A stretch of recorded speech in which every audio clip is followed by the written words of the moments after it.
Hello everybody and welcome back to Prison Escape Development Log number 2.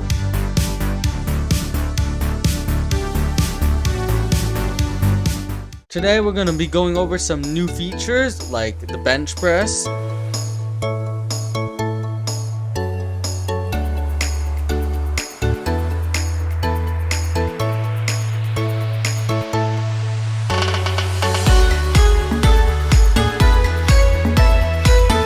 the knockout system that was updated,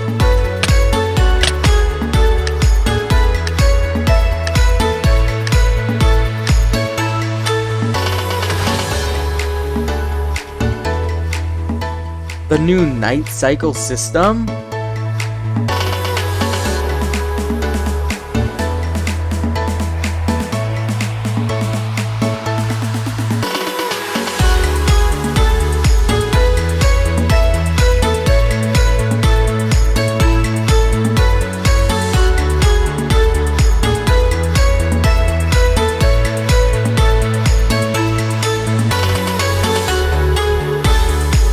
the jobs,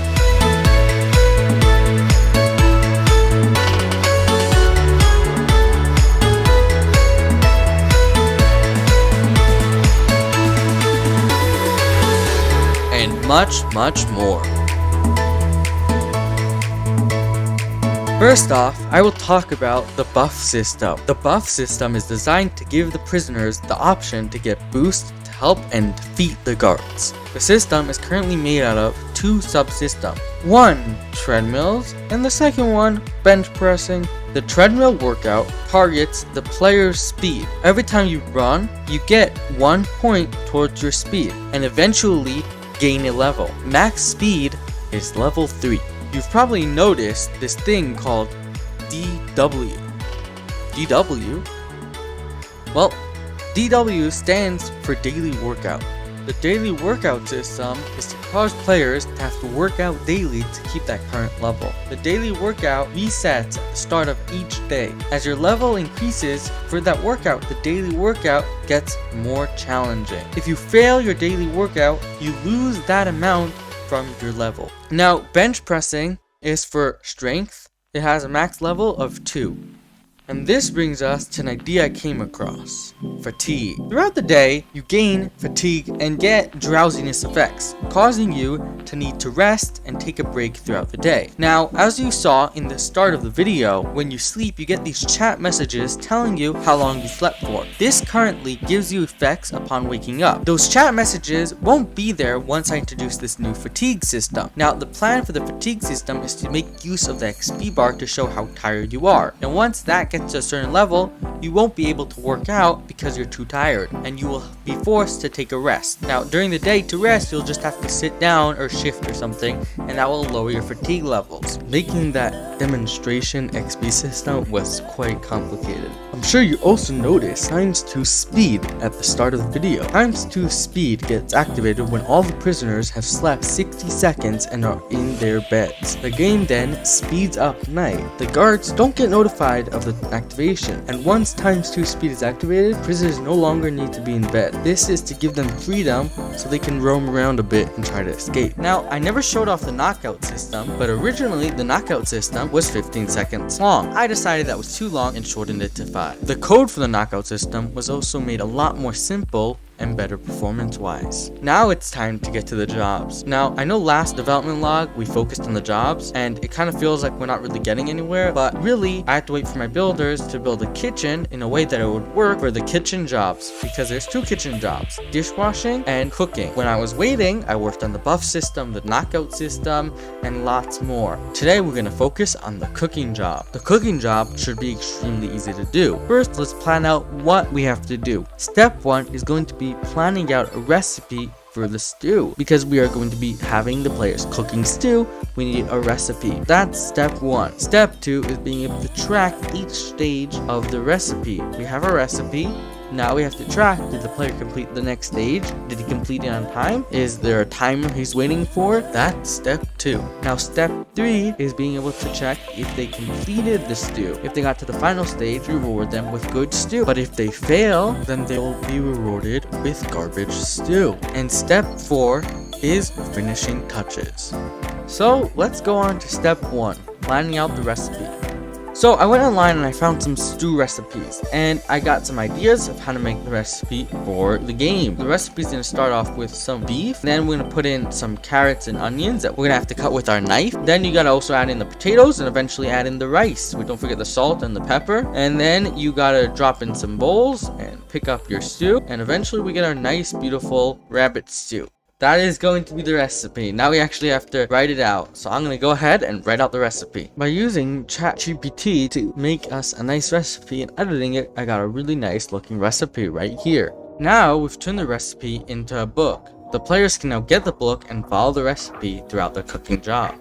Well, that seems to be step 1 completed. Let's move to step 2, tracking each stage in the recipe. Now, to track each step in the recipe, we gotta do the following. The first thing we gotta do is check at all the markers. In each cauldron, there is an invisible type of armor stand. Then we have to check if there's an item at the armor stand. Is there an item at the armor stand? If there's an item, we have to check what item. If it's onions, meat, or salt. Now, to add a bit of more realism to the game, I added a fire cycle control. So we go and we turn on the fire, and you see the fire is set to low now. So the fire is slowly heating up, and if we wait a little bit,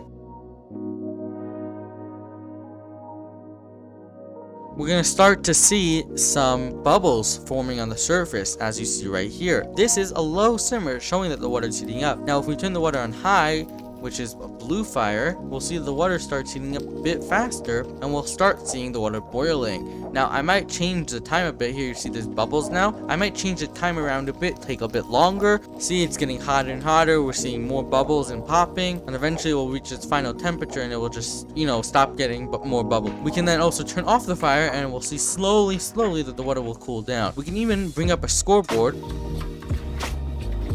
and we can see the temperature of the fire, of the cauldrons. And we can see it that as it goes down, that we see less bubbles show up again. This adds a more realism to the cooking job. We can also have it that when we add certain food, the water cools down a lot, and then it has to heat up again. So I went ahead and changed up the temperature monitoring to make each cauldron have its own temperature, since throughout the job, when you add items, it cools down the water a bit, though the heat source is universal. Now, for tracking each stage, I got a few functions, starting with the main loop function, which is ran from the main jobs function. Let's see how many times I say function. This function runs 20 ticks per second. In this function, we are running at each cauldron like shown before.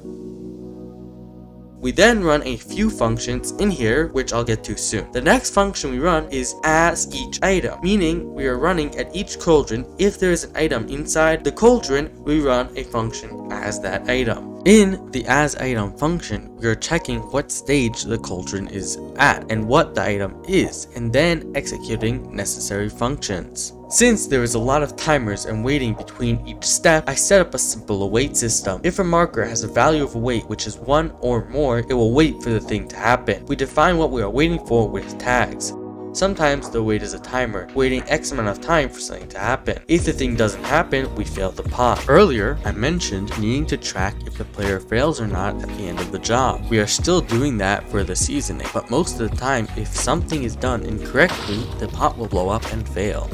Now, I've added the ability for players to make their own stew called onion gas, which is basically boiling onions and getting a potion of lingering in return. That's why you might have seen onion in the code a lot before. Step 3 was not really a step. Once we track each stage, checking for a bowl is just an extra item, or is it? When you add an item, the game tells you what item and how many of it you added, but when you add a bowl, it does not tell you that, but it mainly is just a final stage to track.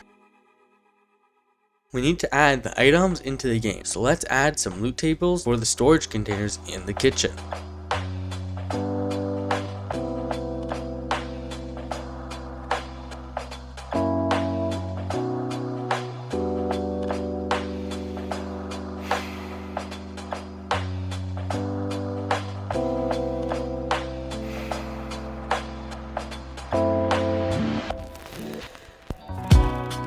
And after about a week and a half of work, we have a working cooking job. Let's test this out.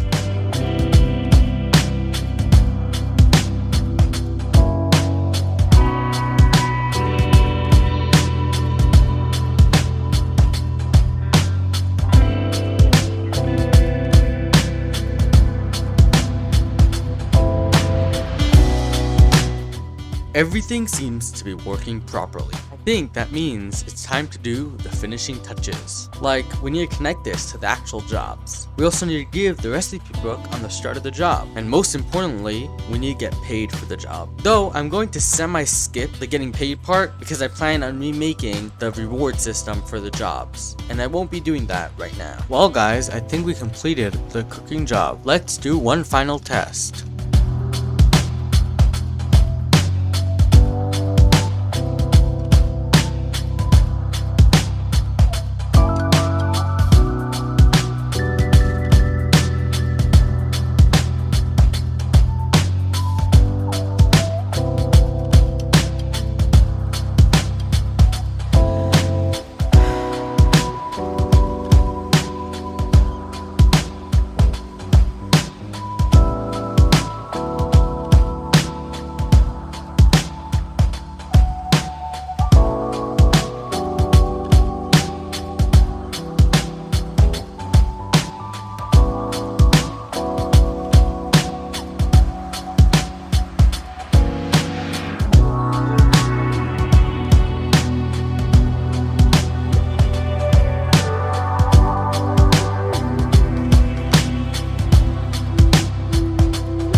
Well guys, that seems to be a wrap for the cooking job.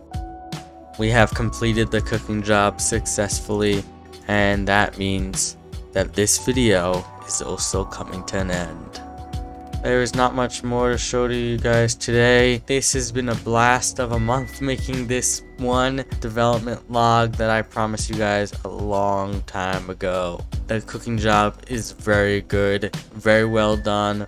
Month is enough time to make a successful system. That also shows how slow things are moving. This is gonna be the end of the video for today. Hopefully I'll get you guys another video either in a month or a bit sooner than that. Thank you guys so much for watching, and see you guys next time. Peace.